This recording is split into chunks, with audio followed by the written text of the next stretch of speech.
Magandang hapon po sa ating lahat. Yon. Maraming salamat po sa tatlong nag-respond sa aking pagbati. And pwede mo bang sabihin sa katabi mo, sabi mo, ako'y natutuwa, ako'y nagagalak, nandito ka ngayon. Ayan. Si Bis, ang gusto, ako'y natutuwa, ako'y nagagalak, na hindi tayo magkamuka. Yun ang iniisip mo, ano? Pero honestly, as a church, gusto po namin ipabatid sa bawat isa sa inyo na natutuwa po kami at nagagalak na nandito po kayo ngayon sa ating bulwagan. If you are first time, we want to welcome you here sa ating pong church. At kung ikaw naman ay matagal na, again, we also want to welcome you. And today, nasa ikalawang yugto na po tayo ng ating serye na pinamagatan natin, Jesus Period. So sabi ko nga po, last week na simula pa lang po ng church planting ng Victory po noon. Ngayon, malapit na po tayo ng 40 years na. Magpo-40 years na po yung church natin. And simula pa lang po, meron lang pong isang malaking banner, Jesus Period. It means, and everything what we are doing sa simbahan, ano yung bakit patuloy na tumatayo yung simbahan natin, it's all because of Jesus. It means, wala nang ibang nais o hangad tayo, pero ang hangad natin na ang Panginoong Diyos ay maitaas natin. In the same time, yung goal ng ating series that in this series, we want our people to learn the heart of Lordship. Yung magkameron tayo ng puso ng pagsunod sa Panginoong. Understanding the supremacy of Christ in His justification and how we can live out our faith in Christ as we are continually being sanctified by His Spirit and His Word. Na yung paglago po natin bilang isang Kristiyano ay nakatuon sa pananampalataya natin kay Kristo na patuloy niya tayong babaguhin sa pagitan ng banal na Espiritu at ng Kanyang salita. And today, we will talk about Colossians chapter 2. Yung Jesus period natin, ang pinag-uusapan po natin to yung libro ng Colossus. Sino po dito nabasa mo na ang libro ng Colossians? Yan, meron po. Sino po dito babasahin mo mamaya pag uwi mo yung libro ng Colossians? Sino po dito kahit anong sabihin ko, hindi mo itataas ang iyong kamay? Wala naman po. And can we all stand up and let's read the Word of God? In Colossians 2, verse 6 and 7, in ESV version, therefore, as you receive Christ Jesus the Lord, so walk in Him, rooted and built up in Him, and established in the faith, just as you were taught, abounding in thanksgiving.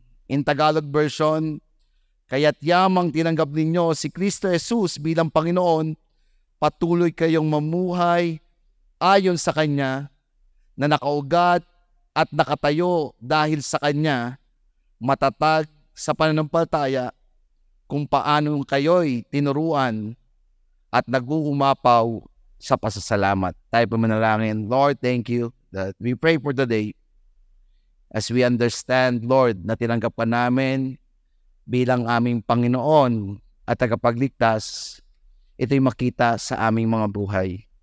Lord, I pray for today that as we hear your word, it strengthen us, it give us faith to believe, to understand how truly great you are into our life, na yung pagbabago na nais namin ay tunay na lalabas sa amin, it is because of who you are into our life.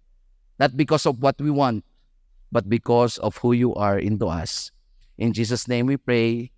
Let's everybody say, Amen and Amen. Sige, pwede na po tayo maupo. And alam naman po natin yung libro ng Colossus, kung bakit ito sinulat ni Pablo. Kasi gusto niya ditong ipaunawa sa lahat ng mga mananampalataya na ganun siya ka-sincere, ganun siya ka-pursige, at ganun siya kaseryoso sa pagbibigay ng mabuting mensahe ng ginawa ng Panginoong Hesus. So in verse 1, makikita natin doon, sabi niya, mamuhay kayo ng naaayon at kalugod-lugod sa Panginoong Diyos.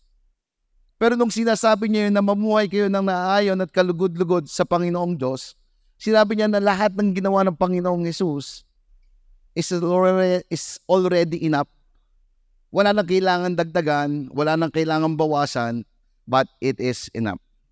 And even in Colossus 2, makikita natin doon, paunang bungad pa lang niya, binanggit na niya doon na sabi niya, ako si Pablo. At maintindihan niyo mga tagal Laodiceo at saka Colose na ako ay naghirap para ito ay maunawaan niyo. Parang ganun yung hinaan niya. But Paul never been in the Colossians. Hindi pa po siya nakakarating doon, pero sinasaad niya ito. Sabi ko nga nung iniisip ko, bakit kaya?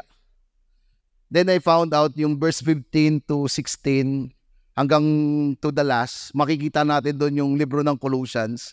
May mga ginigit pa rin siya na hindi na dapat. Parang yung terms ng pagtutuli, parang kasi mga hentil, so yung Jew, kailangan nila magpatuloy kasi in time of Moses, yung mga Judaism, parang orasyon nila or ito yung kailangan gawin para ikaw maging Kristiyano, parang ganon. Eh sila hentil naman sila, parang tayo. We consider as hentil. So hindi na kailangan nung bininyagan sila o yung binaptize sila, it's already representing na pinapaalam mo o pinapabatid mo sa lahat na ikaw ay mananampalataya na ni Kristo. So meron pa rin doon na pagtuturo na yung about discipline, ito lang ang dapat nakakainin para ikaw ay maging banal. Parang ganon. So pagka kumain ka ng dinuguan, hindi ka na banal, parang ganon. So in verse, I think, basahin nyo po ito pag-uwi nyo ha. I think verse 17 or 18 yon na yung about sa pagkain. By the way, dito po sa Victory, bawal po tayo kumain ng dinuguan. Pag walang puto. Pero pag may puto, okay naman po yun. So that's why parang nawala ako sa puto. Seryoso po si Pablo. Sabi niya, yung katuruan na tinatanggap nyo o parang yung idinadagdag nyo, hindi na kailangan. What Jesus did on the cross, it's all. Yung grasya niya, nung tinanggap mo siya, nung makasalanan ka, ngayon tinanggap mo na siya, at yung mangyayari pa sa kinabukasan, it is already done. That's why Jesus, period, is enough. Sabi mo nga sa atin mo, Jesus is enough.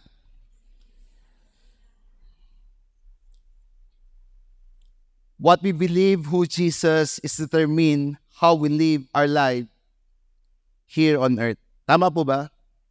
That's why yung, di ba, yung kung sino yung pagkakakilala natin sa ating Panginoong Jesus will also affect paano tayo namumuhay. Bakit ba importante to live a life consistent with our faith in Christ? Bakit ba kailangan na yung pananampalataya natin sa ginawa ng Panginoong Jesucristo sa cross ng Kalbaryo ay patuloy at patuloy na nangyayari sa ating mga buhay? One of the reasons why many people have doubt on Christianity is because they got stumbled when they observe how some believers live their lives. Marami daw po na kaya ayaw pumasok na maging born again kasi nagiging silang stumbling block dun sa others. Parang ba, born again ako. Hallelujah, praise the Lord. Pero hindi nakikita sa the way paano siya umakto bilang isang Kristiyano. And some of the believers in Colossae, just like that. Sinasabi nila na tinanggap na nila si Kristo bilang Panginoon at tagapagligtas, pero yung faith nila is being shaken. Pagka may mga problema na, it should be parang nasi-shaken na siya. Parang 'di ba every January, makikita mo yung mga tunay na Kristiyano. Pagka tunay na Kristiyano, wala nang mga bilog-bilog na handa. Bakit yung bilog-bilog daw? Swerte. Kaya may bilog-bilog.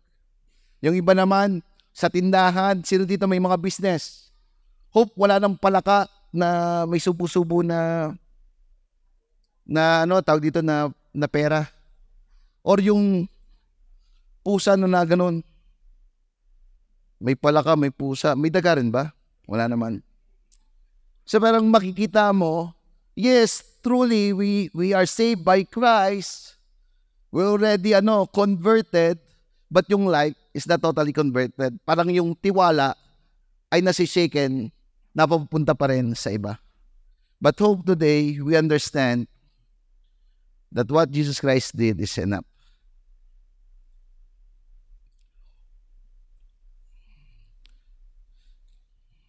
So how can our lifestyle match up with Christian beliefs? So paano daw natin magma-match up yung ating pamumuhay sa pananampalataya kay Kristo? Romans 10:9, if you declare with your mouth Jesus is Lord and believe in your heart that God raised Him from the dead, you will be saved. Sapagkat kung ipapahayag mo sa magitan ng iyong bibig na si Jesus ay Panginoon at sasampalataya ka ng buong puso na binuhay siyang muli ng Diyos mula sa kamatayan, ay maliligtas ka. It means, yung pagtanggap po sa Panginoon ng kaligtasan na meron po tayo, is not just end up that we are saved, but it manifests yung pagkapanginoon niya sa buhay na meron po tayo. Tanong, sino po dito may katabing mukhang perpekto? Sige, yun. Amira. Thank you. Sabi mo sa katabi mo, sa nagtaas ng kamay, thank you. Yan. Mukha lang. Pero, if we look to all of us, dito po simbahan natin, wala pong perpekto dito. But, sinasaad po, ang Panginoong Diyos ay hindi lang natin tagapagligtas, but siya po ay Panginoon ng ating buhay.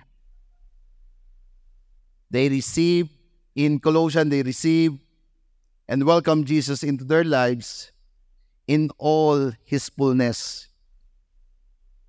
Buong buo nila na naintindihan kung sino si Jesus at buong buo nilang tinanggap na siya ang Diyos na Mesayas at tagapagligtas.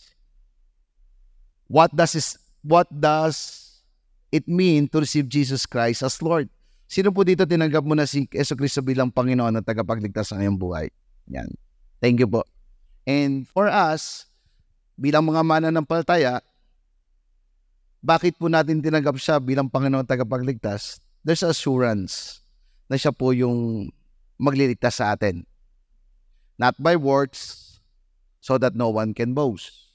And in the same time, theologically then, it is Him also who allow us to accept Him as our Lord and Savior of our life.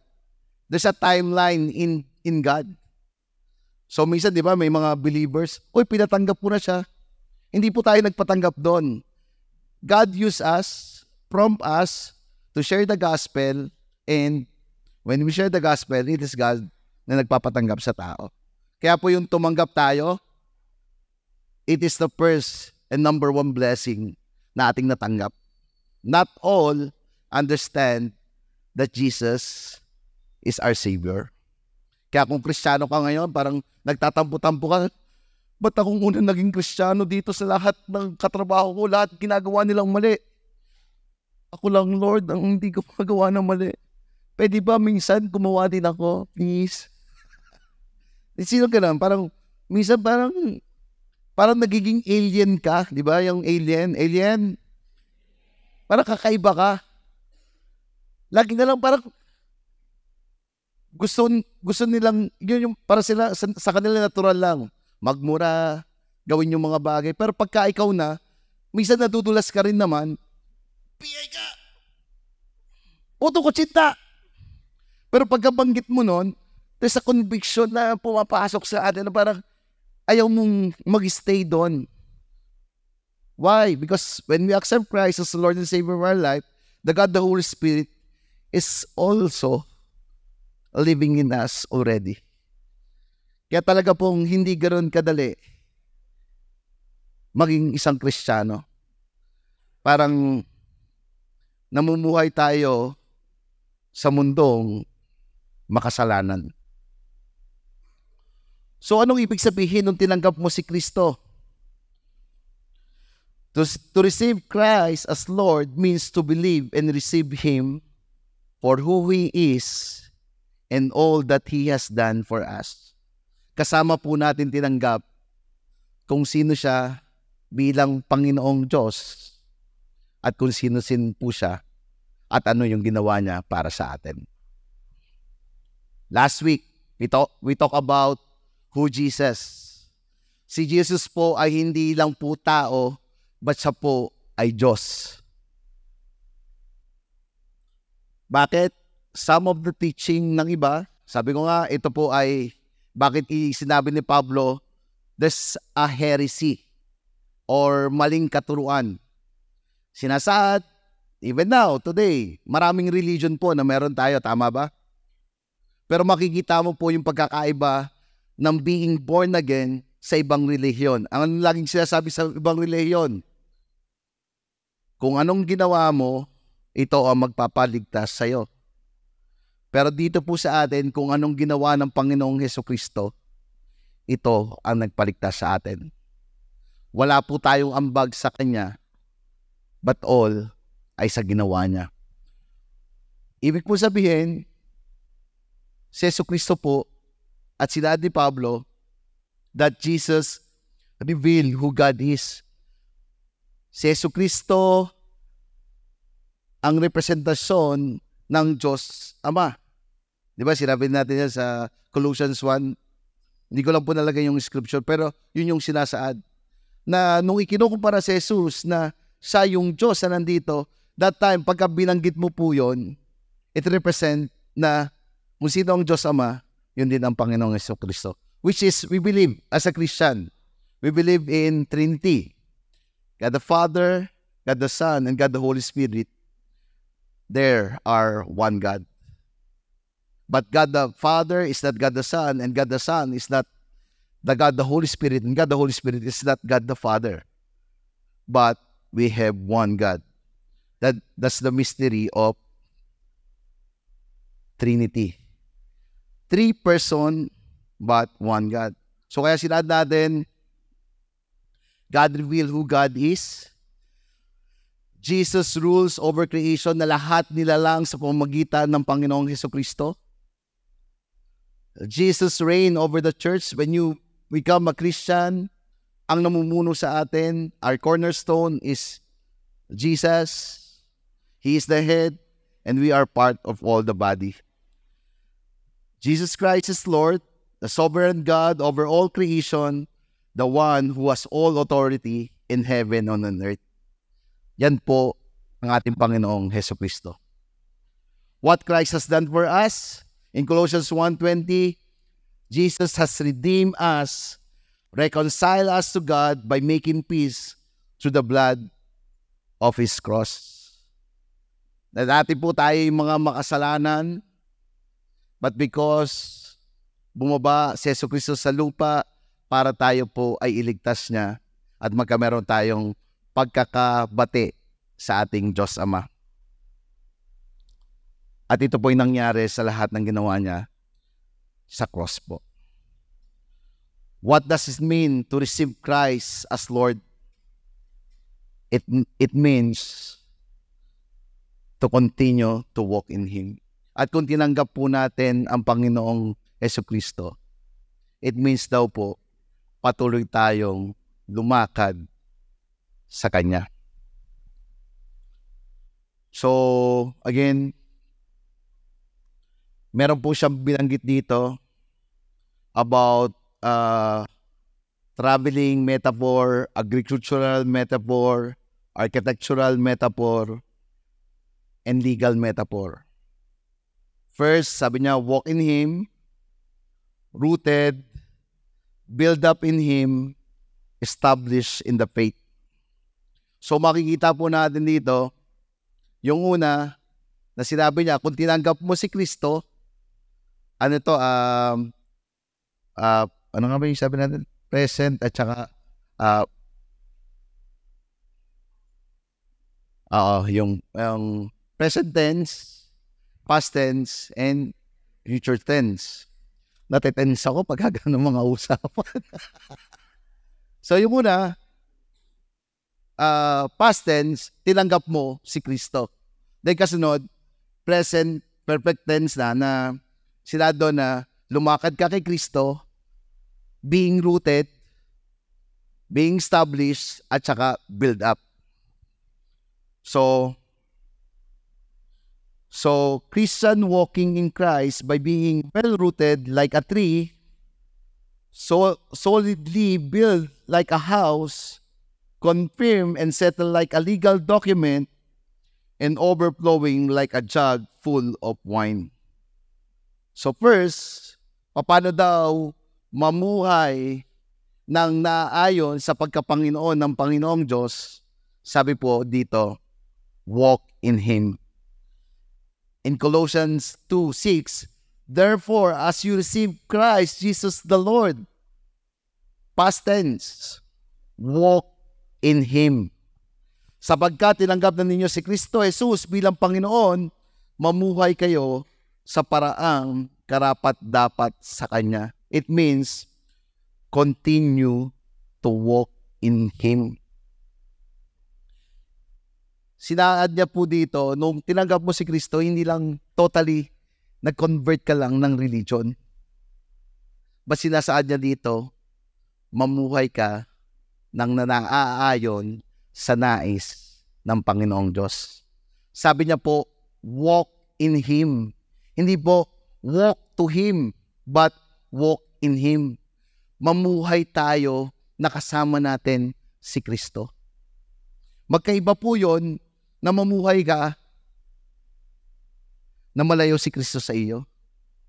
Pero nung namatay po si Kristo sa cross ng Kalbaryo at pagkabuhay niya pong muli, same thing to us, nung tinanggap natin siya bilang Panginoong Diyos, namatay na po tayo sa dati nating pagkatao. And now, when we live, Christ is in us. Honey, can you walk with me? Yan. Thank you, Nung naging Kristiyano ka na, namatay ka na sa dati mo. And now, ngayon, paano ka mamuhay? You walk in Christ. It means, in every aspect, in your school, in your business, in your house, sama? In your relationship, kasama po natin si Kristo. But some, hindi po kasama si Kristo. Bilang isang Kristiyano, he walk Sunday, I love you, Jesus! Is with Jesus. But Monday, Jesus, diyan ka muna, ha? May gagawin lang ako na hindi. Kasi nakakainis na itong asawa ko, tutuktukan ko lang.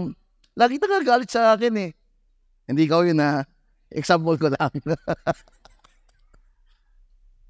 Ayan, parang sa school, let's pray. Pinag-prayan pa nung campus director. I pray na sa exam mo, kasama mo si Jesus at magiging magaling ka. Nung nag-exam na, nalimutan yung sabi ni pastor, magiging magaling daw ako. Ay, kulang ang prayer ni pastor. Hindi sabi magiging magaling magaling naman magaling daw manggaya. Alis ka na? Yan. Yan na example Hindi iwan na. Sige yan, thank you. Palakpakan po natin sila. Yung confession po natin na Lord po natin ang ating Panginoong Hesukristo, it should affect every aspect of our lives. Yung sinasabi po dito, the walk in Him, when we accept Him as our Lord and Savior of our life, it means 100% we totally accept Him as our Lord of us. Not 99%, not 50%, but all, we need to submit to Him. And the question to all of us, ano yung paborito mong ginagawa na wala si Jesus? In-illustrate ko nga po kaninang umaga, nung ako po ay sa bahay namin, nung ako po ay 12 years old, grade 6 po ako noon, natuto na po akong mangupit. Kasi yung nanay ko, pagka laging yung bag, naandun lang sa sala namin. Doon sa sala namin, meron pong ribulto ni Santo Niño. May Mama Mary kay Jesus. Pagka po kinuha ko yung wallet ng nanay ko, pagka pumunta ako dito, katabi ko yung Santo Niño. Kaya po. Pagka pumunta ako dito sa isang part na to, pagtingin kong ganon, nakatingin sa akin si Mama Mary. Sa kabila, nakatingin sa akin si Jesus. Ano pong ginagawa ko? Pupunta ako sa banyo, doon ako mangungupit. Galing Pero for us, submitting our life to Jesus, walking in Him, kung kasama po natin, how dare us to do the sin. He's a God who is omnipotent. He's a God who is omnipresent. In everywhere we go, nakikita po tayo ng ating Panginoong Jesus. The question, sabi po to, let's walk in Him. Apostle Paul mentioned na bilang mananampalataya, hindi lang po tayo nag-convert ng religion, but naglipat po tayo ng Panginoon. Kung noon ang Panginoon natin ay si Tanin, na lahat ng ginagawa natin, kahit hindi ka natuksihin, sabi nga, "O tukso, layuan mo ako." Nung hindi ka pa mga Kristiyano, hindi mo naman makanta yun eh. Bakit? Yung tukso, hindi mo nilalayuan. Nasa ng tukso. Kaya hindi ka nilalapitan ng tukso nun eh. Pero ngayong Kristiyano ka, tell me, di ba mas maraming tukso? Yes. Thank you Totoo bang may demonyo? Nasaan ang demonyo? Wala po sa labas ang demonyo. Nandito po. Ba't nakatingin kayo sa akin? Hindi, gusto ko pong ipaalam na nung tinanggap natin si Kristo, ang enemy po gusto niya tayong ibalik kung nasaan tayo at kung ano yung ginagawa natin before. But now, Apostle Paul mentioned, let's walk in Him. Are you willing to submit all to the Lordship of Jesus? So that in every aspect of our life, it should be backed up of Him. Honestly, nung tinanggap po natin siya at kasama natin siya nung namatay at nabuhay, sabi po doon, we already won in everything. You are already victorious. Matagumpay ka na. Ibig sabihin, hindi mo lang laban yan, pero kasama mo ang Panginoong Jesus sa laban mo. At sino si Jesus? He is the creator of all. He has the authority here on earth and in the heaven. Ayos ba yun? Okay yun. Grabe. Kumbaga sa laban, sa basketball, lalaro ka ng limahan. Ang kakampi mo ay si LeBron James. Si Michael Jordan. Sino ba? Si Vince Babista. Di ba? Gusto ko lang sa inyo, ibigay sa inyo na when we walk in Christ, hindi po tayo talunan, but we can overcome all the battle, all the war, the assurance that we will win. We will win. Second, being rooted. Therefore, as you have received Christ Jesus Lord, walk in Him.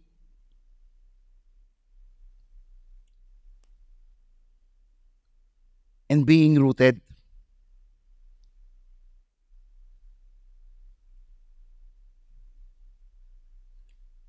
Verse 7, rooted and built up in Him and established the faith, just as we're taught, abounding in thanksgiving. Being rooted basically means that we ground our lives in the identity of Jesus. Tayo po ay naka-ground in the identity of Jesus. It means our identity, the way we live, is according what Jesus Christ. Nakadepende po sa Kanya. So, ano po dito ang ano po yung may ugat kalimitan? Ito po ay yung puno, di ba? Parang gano'n. Tandaan nyo yung pandemic. Yung uso yung mga plantito-plantita. Kailangan po yung mga halaman parang parang para mabuhay yan, kailangan patutubuan muna ng root o ng ugat. At pagka may ugat na, itatanim mo. So yung lakas nung puno o ng halaman nakabase sa root.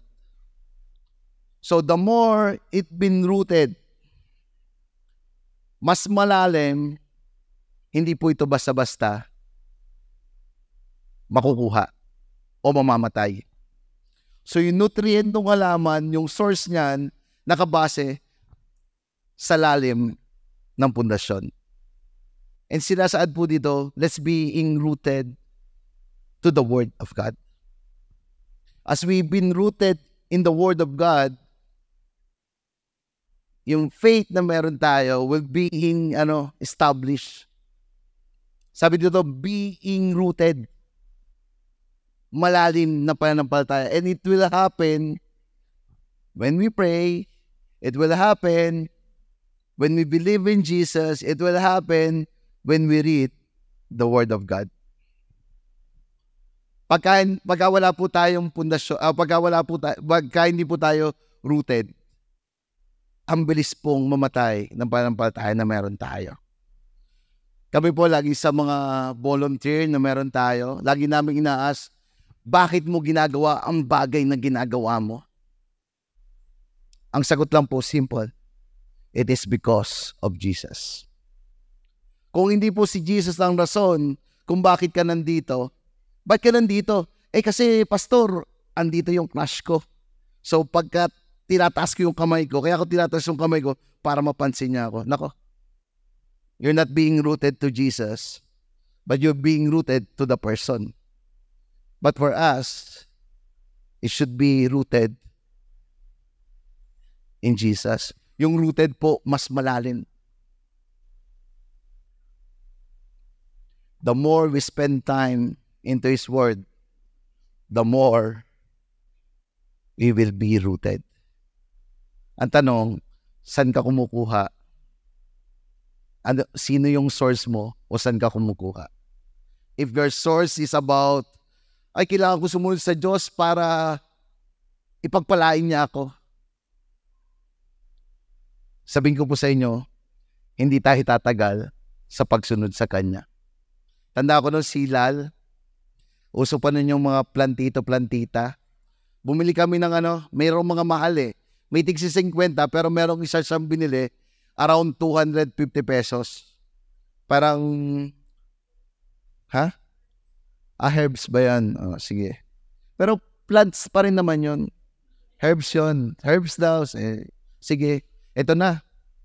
Di, syempre, atrebido. Dapat yan inaalagaan, dinidilig. Tapos pag ganun ko, ang bilis pa lang maputol. Pero yung iba, yung mga puno, meron kasi parang itinanim ko na puno pero yung isa talaga naputol. Tapos ang ginawa ko, yung pa mas mahal, yung pang tig 250, ibinalik ko.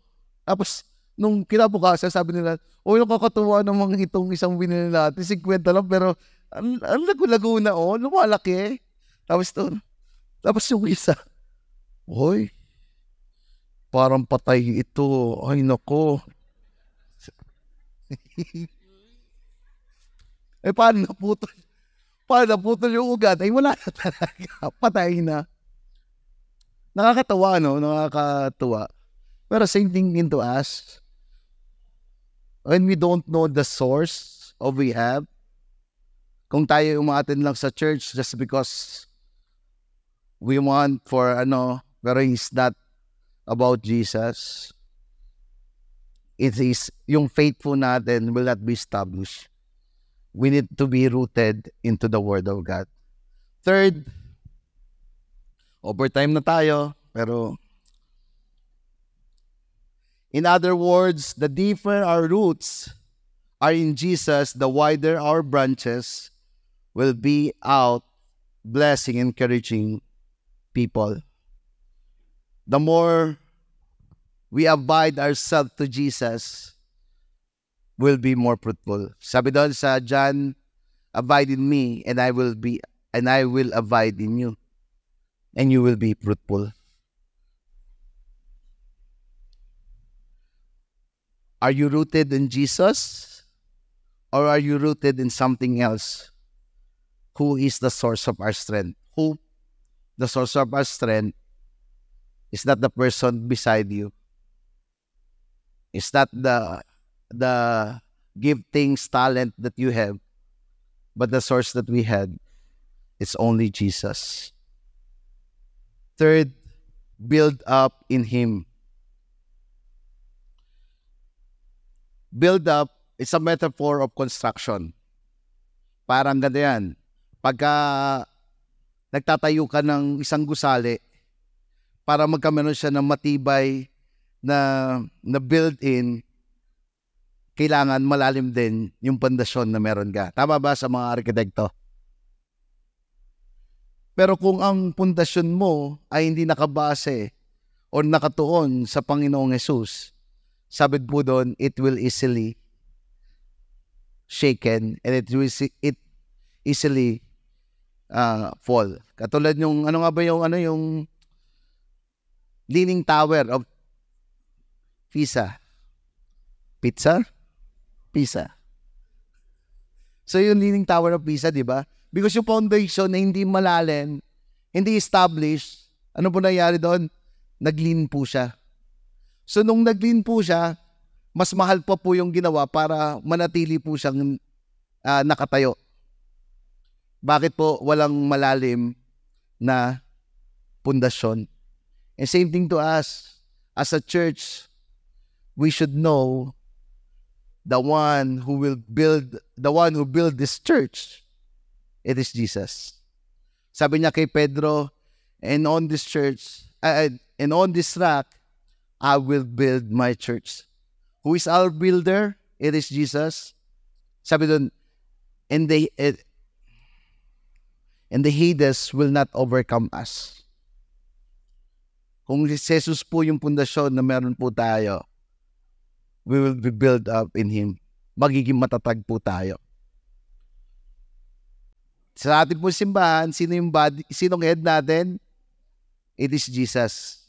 Sino po yung body? Tayo po yung katawan. Siya yung cornerstone, and we are all the living stone. Kaya po sa isang gusali, mahalaga po na ang cornerstone po natin si Jesus. Sino yung simbahan? Tingnan mo po yung katabi mo. Sino po dito sa simbahan na to, hindi ka pa na-open? Taas po ang kamay. Gusto mong ma-open? Lapit ka dito. Pero sino po dito magsasabi na sa simbahan, natural po yung ma-open tayo? Pero Hope, bilang simbahan, hindi po tayo nandito para mag-open ka lang. Ang simbahan po is the one who build up one another. It means, every time you come here into the church, you are an encouragement to one another. Sige po, tingnan niyo po yung mga katabi niyo. Sabihin mo, kailangan kita.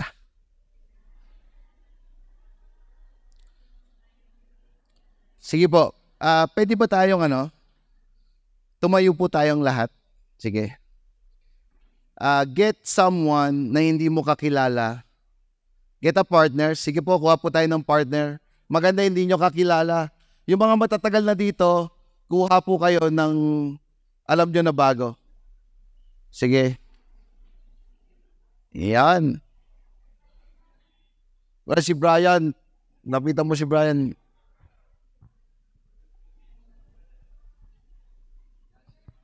So, lahat po ba may partner na? So, ganito po yung gagawin natin. Dahil may partner na, pagprayan nyo po yung tao na hindi nyo po kakilala. Just pray for him. Either prayer for encouragement, prayer sa kanyang pinagdadaanan ngayon. Just give him a blessing of of prayer. Sige po, for 2 minutes. Bibigyan ko lang po kayong 2 minuto, 1 minute sa isa, then 1 minute po doon sa isa. Pagprayan nyo po. Last 10 seconds. 10, 9, 8, 7, 6, 5, 4, 3, 2, 1. And pwede mo ba sabihin sa pinagprayan mo, maraming salamat sa pag-encourage. Maraming salamat sa pag-build up. Kung among you here, you are encouraged. Ang sarap naman may nagpre-pray. Pwede mo palakpakan natin ang Panginoong Diyos. Sige po, pwede po tayo maupo uli. At ito po yung simbahan. How we build up with one another. Sabi po sa Hebrews, build up together. Sabi po sa Ephesians, build up with one another. And kahapon po nasa Luciana kami. Kumain kami ng masarap na lechon. Yon. Pero alam niyo po ba, bago kami magpupunta Luciana, yung mga advanced in age, magkakasama na rin po kami dun sa Victory Weekend. Nandun na kami sa Juan's Place kasi po nagkameron po tayong baptism doon. And after po noon, magkakasama pa rin kami. Siguro naghiwa-hiwalay na kami mga 9:00. Alam mo po, kitang-kita ko sa kanila yung saya, yung para bagang antagal pa rin nilang hindi nagkita-kita. Sabi ko, uy, andito ka pala. Namiss kita, antagal kitang hindi nakita. Yung pala magkakasama lang. Pero what do I mean? I just seeing that a believer should fellowship with other believers also. What did you feel when we pray one another? Ang sarap ano? Ang sarap lumaban na merong kasama.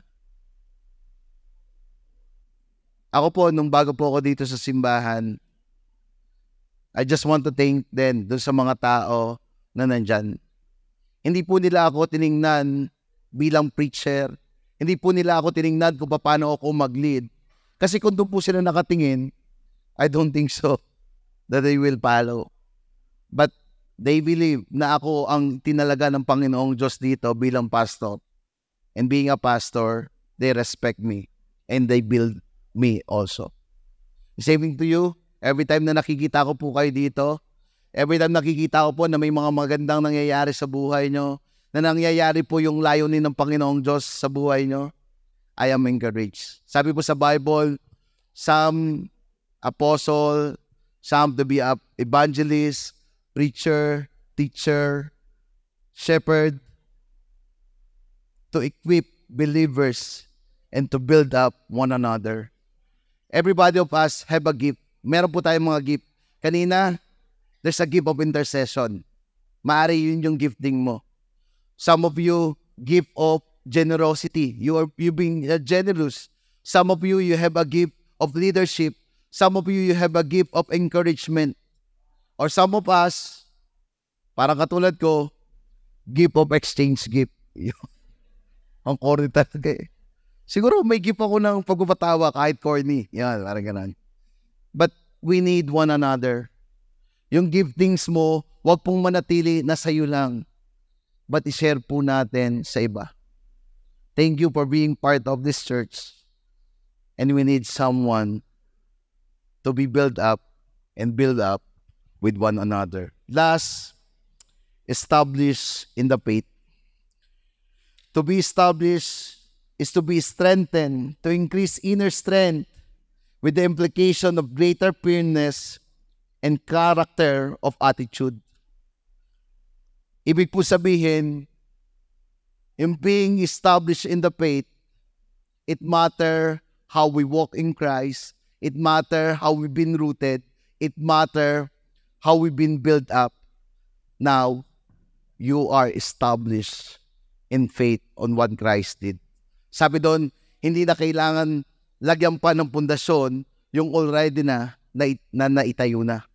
At ito po ay yung ginawa na ng Panginoong Hesukristo. What will happen if we are rooted, built up, established in our faith? We will not be deceived by a hollow and humanistic philosophy based on human tradition. Kung tayo daw po ay walking in Christ, being rooted, being built up, being established, our faith in Christ, now po, hindi daw po tayo basta-basta mapapasukan, matuturuan ng mga maling pananampalataya. That's why Apostle Paul said in Colossians 2:8, see to it that no one takes captive through hollow and deceptive philosophy which depend on human tradition and the element spiritual forces of this world rather than on Christ. It means do not let anyone give us a false teaching, but let's understand the faith that we have in Christ. Bakit po dito po sa atin, marami mong pananampalataya. Like yung yung mga Mormons, hindi po sila naniniwala that Jesus is fully man, but naniniwala po sila na ang Panginoon ay part lang, ay Diyos pa rin po siya, nandito. Pero po tayo, we believe that when Jesus Christ ay nandito po sa mundong ibabaw, 100% man and 100% God. Yung dating daan po, sa kanila po, ang Panginoong Hesukristo ay tao lamang.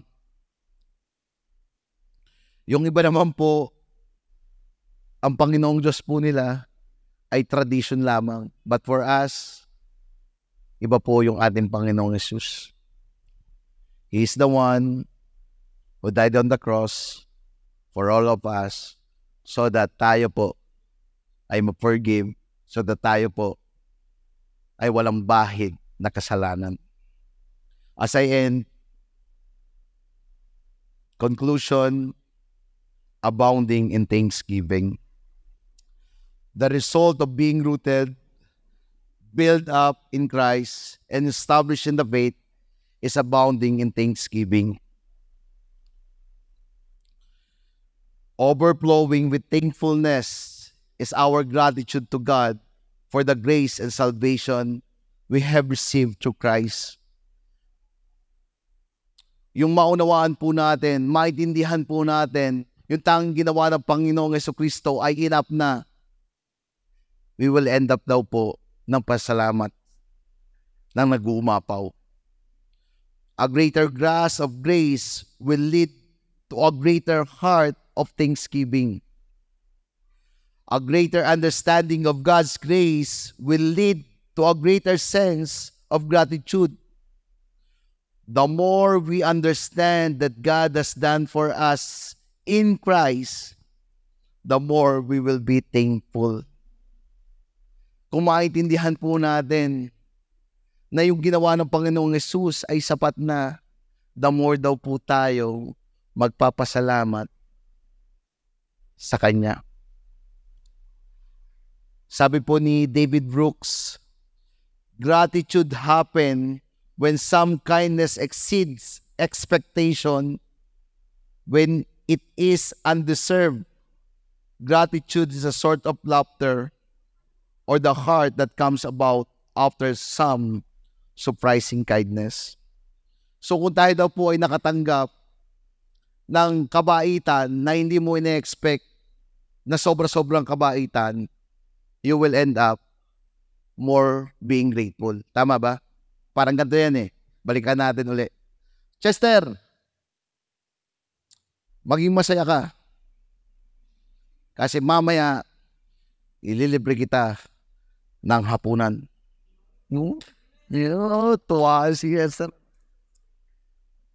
Lal, maging masaya ka. Dahil nakapangasawa ka ng gwapo. Parang wala lang, Pero halimbawa, Mark, maging masaya ka. Dahil yung kasal mo, ako nang bahala. Hindi lang yan. Bibigyan pa kita ng bahay at lupa. Kotse. At yung honeymoon nyo, ni Tony, saan mo gusto? Saan? Lukban? Hindi. Punta ka sa USA. Anong pakiramdam? Example lang yun na, Mark. Anong pakiramdam? The same thing to us. What Jesus Christ did on the cross is enough. Yung battle mo noon is already won. Yung battle mo po noon, ngayon, at sa darating pa, Jesus, period, is enough. You want to be a better person? Sino po dito hindi perfecto? Ako po ang unang tataas. Sabi ko po, maraming mga bagay na gusto kong maging mabuti. But hindi po to instant. Ito po ay utay-utay. That's why yung binasa po natin, hindi po siya past tense, present tense. Walking in Christ, being rooted, being built up, being established, ito po ay patuloy at patuloy na nangyayari ngayon.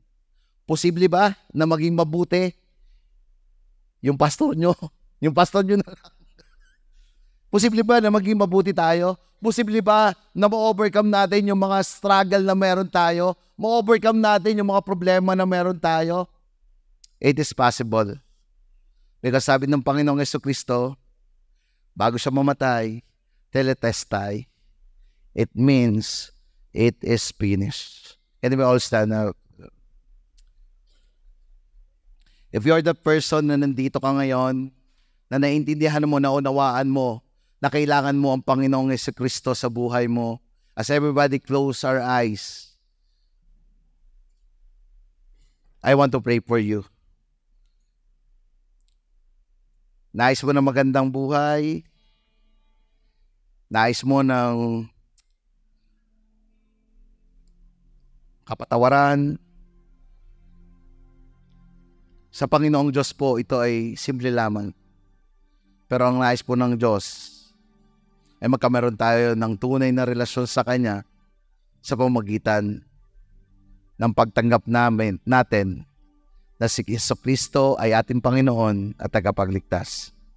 Kung ikaw yung taong yon, I believe na hindi po aksidente na dinala ka dito ng Panginoong Diyos, but nais niya ay makatanggap ka ng tunay na pananampalataya na si Kristo ay enough na at nabayaran na po niya ang ating mga kasalanan. If you're that person, itaas mo po yung iyong kamay na magpakita na tinatanggap mo si Kristo bilang Panginoon tagapagligtas. I want to pray for you. Lord, thank you sa mga nagtaas ng kamay that they really want you to be the Lord and Savior of our life.